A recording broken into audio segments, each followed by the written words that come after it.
Hello అందరికీ. పొద్దున లేస్తే చాలు మన ఆడవాళ్ళకి వచ్చే పెద్ద క్వశ్చన్ ఏంటంటే ఈరోజు ఏం వండాలి అని ఇలా ఆలోచిస్తూ ఉండగా మా అత్తమ్మ చేసే ఈ రాడిష్ సాంబార్ అయితే గుర్తొచ్చేసింది.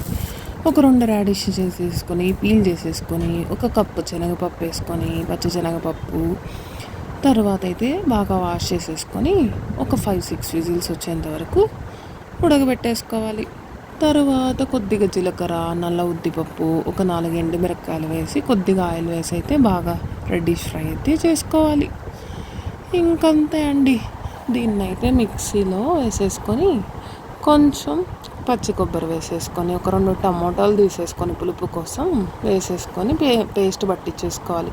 ముందుగా మనం ఉడికించి పెట్టుకున్నాం కదా రాడిష్ శనగపప్పు, దాంట్లో వేసి అయితే ఈ పేస్ట్ని తగినంత నీళ్లు పోసి తగినంత సాల్ట్ అయితే వేసుకొని పోపు పెట్టేసుకొని ఒక 5-10 మినిట్స్ అయితే బాయిల్ అవ్వాలి.